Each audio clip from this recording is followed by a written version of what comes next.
Hello, my dear students. Welcome back to NCERT on Go. I hope you all are fine. आप बहुत अच्छे से अपने exams की प्रिपरेशन कर रहे होंगे. सो आई नो आप लोग थोड़े एक्साइटेड होंगे कि आज हम कौन सा चैप्टर करने वाले हैं, किस चैप्टर के एक्स्ट्रा क्वेश्चंस करने वाले हैं. So before moving towards the extra questions I want to let you know कि मैंने एक लास्ट वीडियो बनाया था इससे जस्ट पहले, जिसमें मैंने आप लोगों को ऑप्शन दिया था कि आप लोगों को जिन भी चैप्टर्स के एक्स्ट्रा क्वेश्चंस चाहिए फॉर योर फाइनल एग्ज़ाम्स वो आप मुझे कमेंट सेक्शन में बता सकते हैं. अगर आपने कर दिए हैं तो बहुत अच्छी बात है, और अगर अभी तक नहीं किए हैं तो जाकर प्लीज़ वहाँ पर कमेंट कर दीजिए. जो नेक्स्ट वीडियोज़ होंगी वो उन्हीं चैप्टर्स में से होंगी. Okay, let's move towards extra questions. So आज हम आपके हिंदी से एक्स्ट्रा क्वेश्चंस करने वाले हैं from class 10th. And your chapter is chapter number 10, Netaji का चश्मा. सो ये चैप्टर बेसिकली, जैसा कि टाइटल से पता चलता है, सुभाष चंद्र बोस जी की एक मूर्ति से रिलेटेड है. तो देखते हैं कि एक्स्ट्रा क्वेश्चंस क्या हैं हमारे. Okay, the very first question is Netaji का चश्मा पाठ के लेखक का क्या नाम है? तो उनका नाम था Swayam Prakash. Second question is drawing master का क्या नाम था? मोतीलाल. थर्ड इज़ कस्बे में कितने स्कूल थे? तो कस्बे में 2 स्कूल थे. प्रश्न नंबर 4 है सुभाष चंद्र बोस की प्रतिमा किस वस्तु की बनी थी? आप सभी को इसका उत्तर पता होगा कि वह जो प्रतिमा है वह संगमरमर की बनी हुई थी. 5वां है मूर्ति की ऊंचाई कितनी थी? तो मूर्ति की ऊंचाई 2 फुट थी. So your 6th question is Netaji की प्रतिमा किस वर्दी में थी? तो वह जो मूर्ति थी, जैसे भी उसे बनाया गया था तो उससे ऐसा लगता था कि उन्होंने जैसे फौजी की वर्दी पहनी हुई है. प्रश्न नंबर 7 है हालदर साहब क्या देखकर दुखी हुए थे? तो उसका उत्तर है देशभक्तों के प्रति अनादर भाव रखने वालों को देखकर उनका मन बहुत दुखी हुआ था. नेताजी का चश्मा नामक कहानी में देशभक्तों का अनादर करने वाले पात्र कौन है? तो वह पान वाला व्यक्ति था. प्रश्न नंबर 9 है नेताजी का चश्मा शीर्षक पाठ का मूल भाव क्या है? मतलब यह चैप्टर आप लोगों के सिलेबस में क्यों दिया गया है? जो लेखक हैं आपके, वे आपका ध्यान किस ओर आकर्षित करना चाहते हैं? तो वे जो आपका ध्यान देशभक्ति की ओर आकर्षित करना चाहते हैं. नेताजी की मूर्ति पर सरकंडे के चश्मे को देखकर क्या उम्मीद जगती है? नए लोगों में उन्हें देशभक्ति की उम्मीद दिखाई देती है. अगला प्रश्न है नेताजी सुभाष चंद्र बोस की प्रतिमा किसने बनाई थी? तो उसका उत्तर है स्कूल के ड्राइंग मास्टर ने. 12th है मूर्ति निर्माण में नगर पालिका को देर क्यों लगी? मतलब कि जो मूर्ति बनाने का समय कोई और होगा, लेकिन उन्हें उस चीज़ में देर क्यों लग गई? धन के अभाव के कारण. तो वहाँ पे धन का अभाव हो गया होगा उस नगर पालिका में, इसलिए उस मूर्ति को बनाने में देर हो गई. प्रश्न नंबर 13 है मूर्ति बनाकर पटक देने का क्या भाव है? उत्तर है मूर्ति समय पर बनाना. 14वां प्रश्न है तुम मुझे खून दो, नेताजी का यह नारा हमें क्या प्रेरणा देता है? तो उत्तर है देश के लिए बलिदान देने की जो भावना है उसके लिए हमारे मन में प्रेरणा जगाता है. 15वां प्रश्न है सुभाष चंद्र बोस की प्रतिमा में क्या कमी रह गई थी? चश्मा नहीं था. 16वां प्रश्न है सुभाष चंद्र बोस की प्रतिमा पर चश्मा किसने लगाया था? तो उसका उत्तर है कैप्टन चश्मे वाले ने. अब यह कैप्टन कौन था? ये हम वैसे आप लोगों ने चैप्टर पढ़ा हुआ है, आप लोगों को पता होगा, लेकिन क्वेश्चन के माध्यम से मैं आपको आगे समझाऊंगी. तो 17th प्रश्न है अंतिम बार हवलदार साहब ने नेताजी की मूर्ति पर कौन सा चश्मा देखा था? तो वो है चश्मा किस चीज़ का था? सरकंडे का चश्मा. बांस जैसी एक चीज़ आप समझ सकते हैं जिसे हम सरकंडा बोलते हैं. जैसे पुराने ज़माने में जब तख्ती का प्रयोग किया जाता था लिखने के लिए, तो जिस कलम से लिखा जाता था उसके ऊपर वह कलम जो है सरकंडे से बनती थी. बांस जैसा एक आप कह सकते हैं कोई एक चीज़ होती है ये. 18वां प्रश्न है हालदर साहब पहले मायूस क्यों थे? उत्तर मूर्ति पर चश्मा ना होने के कारण. 19वां प्रश्न है हालदर साहब किसे देखकर अवाक रह गए थे? अवाक का मतलब होता है आश्चर्यचकित रह जाना. तो वे चश्मे वाले कैप्टन को देखकर अवाक रह गए थे. तो यहाँ तक थे बच्चों हमारे वेरी शॉर्ट क्वेश्चंस, और मैं कह सकती हूँ MCQs। लेकिन जो प्रश्न नंबर 20 है, यहाँ से आपके 1 और 2 लाइनों वाले क्वेश्चंस शुरू हो जाएंगे। कस्बे में प्रशासनिक विकास का कार्य कराने की जिम्मेदारी किसकी थी? उत्तर, कस्बे में प्रशासनिक विकास का कार्य कराने की जिम्मेदारी नगर पालिका की थी, जो समय समय पर नगर के सौंदर्यीकरण से जुड़े कार्य करती रहती थी। इसमें चौराहों पर प्रेरणा देने वाले लोगों की मूर्तियां लगाना भी शामिल था। आई होप आप लोगों को समझ में आ गया होगा। कहने का मतलब है कि शहर में कुछ नई रोड बनवानी हो या कुछ ठीक करवाने का काम हो, कोई बिल्डिंग बनानी हो, या फिर शहर का सौंदर्यीकरण का मतलब है उसे सुंदर बनाने के लिए किसी भी तरीके की अगर कोई नई चीज़ बनवानी पड़ती थी तो जो उसकी जिम्मेदारी है वो नगर पालिका के पास थी। और इसमें उनका मेन काम एक और क्या था कि चौराहों पर जो हमारी महान हस्तियां हैं उन लोगों की मूर्तियां भी लगवाना था। 21वां प्रश्न है, कस्बे में क्या क्या था? उत्तर है, कस्बा उसे कहते हैं जहां जनता की मूलभूत आवश्यकताओं की पूर्ति करने के लिए सभी सुविधाएं उपलब्ध होती हैं। मूलभूत आवश्यकताएं हैं मतलब बेसिक चीज़ें जो एक इंसान को जीने के लिए चाहिए, वो सभी मिलनी चाहिए, उस जगह को हम कस्बा कहते हैं। इसी प्रकार उस कस्बे में लड़कों का एक स्कूल और लड़कियों का एक स्कूल, एक सीमेंट का छोटा सा कारखाना, 2 ओपन एयर सिनेमा घर और एक नगर पालिका भी थी।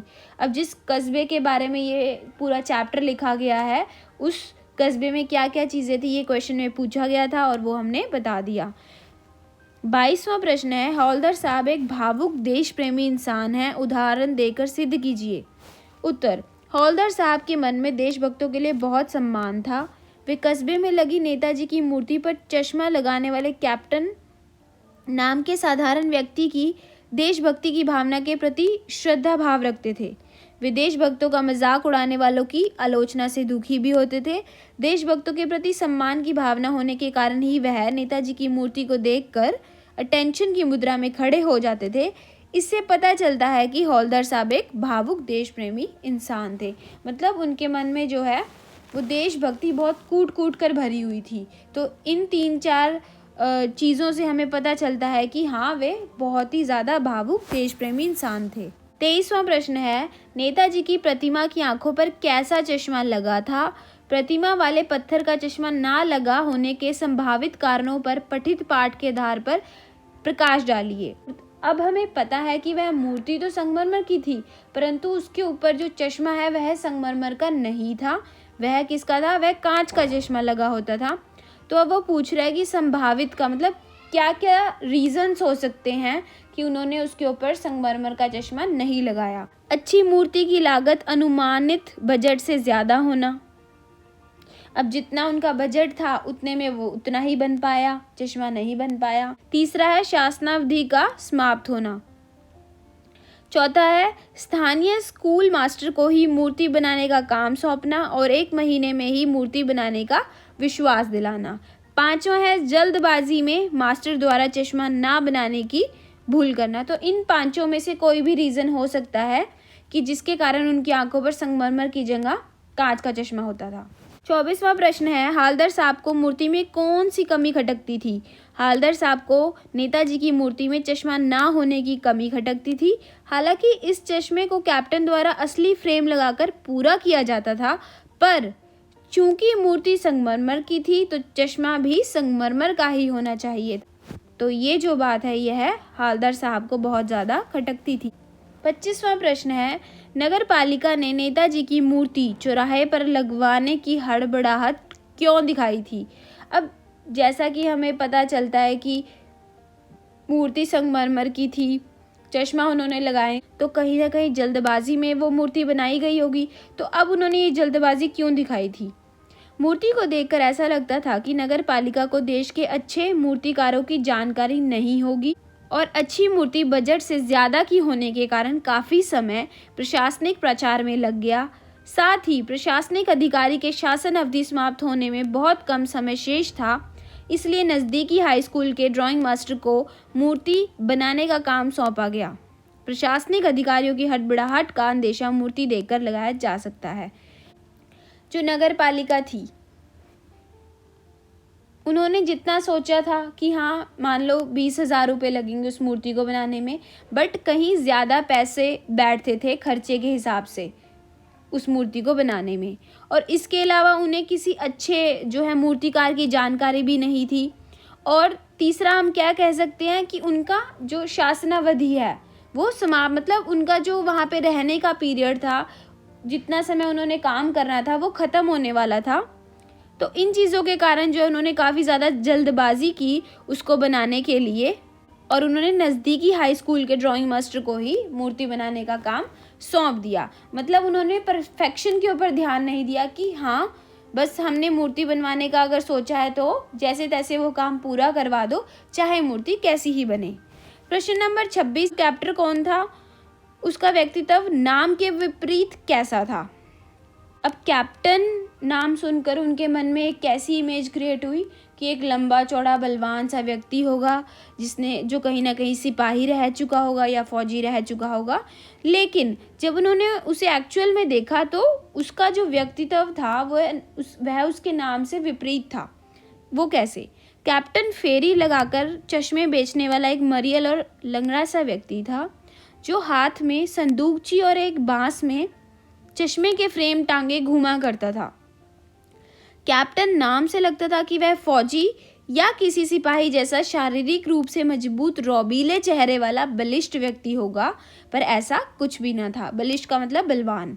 27वां प्रश्न है, नेताजी की मूर्ति का संक्षिप्त चित्रण कीजिए। अब बताना है कि वह मूर्ति कैसी थी। उत्तर, कस्बे की हृदय स्थली के चौराहे पर नेताजी की जो मूर्ति लगाई गई थी वह टोपी की नोक से कोच के दूसरे बटन तक 2 फुट ऊंची थी। संगमरमर की बनी इस मूर्ति में नेताजी सुंदर लग रहे थे। उन्हें देखते ही उनके नारे याद आने लगते थे। 28वां प्रश्न है, मूर्ति बनवाने का कार्य स्थानीय ड्राइंग मास्टर को क्यों सौंपना पड़ा था। मूर्ति बनवाने का कार्य स्थानीय ड्राइंग मास्टर को इसलिए सौंपना पड़ा क्योंकि अधिकारी ने फाइलों और मूर्ति संबंधी अन्य बातों के निर्णय में बहुत अधिक समय ले लिया। उन्होंने एक होता ना, जब एक कोई चीज़ एग्जीक्यूट होनी होती है उससे पहले उसकी प्लानिंग होती है। प्लानिंग के लिए अब इंडिया में क्या है कि काफ़ी फाइलें तैयार होती हैं, बजट पास होता है हर चीज़ के लिए। तो जो फाइलों का काम था उसी में ही उन्होंने इतना समय ले लिया था कि उसके निर्माण के लिए तो टाइम ही नहीं बचा था और उनका शासनावधि ख़त्म होने वाला था। तो इसी कारण से उन्होंने सोचा कि अब हम क्या मूर्तिकारों को बुलाएंगे, उन चीज़ों में और समय ख़राब होगा। इसलिए उन्होंने पास ही किसी हाई स्कूल के ड्राइंग मास्टर को उसे बनाने का जिम्मा सौंप दिया। ये अधिकारी अपना कार्यकाल समाप्त होने से पहले ही मूर्ति बनवाने का कार्य खत्म करना चाहते थे, इसलिए जल्दबाजी में इसे स्थानीय ड्राइंग मास्टर को सौंप दिया। प्रश्न नंबर 29 है, बच्चों द्वारा मूर्ति पर सरकंडे का चश्मा क्या प्रदर्शित करता है। उत्तर है, बच्चों द्वारा मूर्ति पर सरकंडे का चश्मा लगाना यह प्रदर्शित करता है कि बच्चों के मन में देश प्रेम और देशभक्ति के बीज अंकुरित हो गए हैं। उन्हें यह ज्ञान हो गया है कि शहीदी और देशभक्तों का आदर करना चाहिए। लास्ट क्वेश्चन इज, नेताजी का चश्मा पाठ के माध्यम से लेखक ने क्या संदेश देने का प्रयास किया है। नेताजी का चश्मा नामक पाठ के माध्यम से लेखक ने देशवासियों, विशेषकर युवा पीढ़ी जो कि आप लोग हैं, को राष्ट्र प्रेम एवं देशभक्ति की भावना मजबूत बनाए रखने के साथ साथ शहीदों का सम्मान करने का भी संदेश दिया है। देशभक्ति का प्रदर्शन देश के सभी नागरिक अपने अपने ढंग से कार्य व्यवहार से कर सकते हैं। तो ये जो है इस चैप्टर का मेन उद्देश्य है। Thank you guys, thank you so much for listening me with so much patience. Video पसंद आया हो तो प्लीज़ लाइक कर देना, थोड़ा और पसंद आया तो प्लीज़ शेयर भी कर देना और चैनल को सब्सक्राइब कर लेना। Till then take care, bye bye.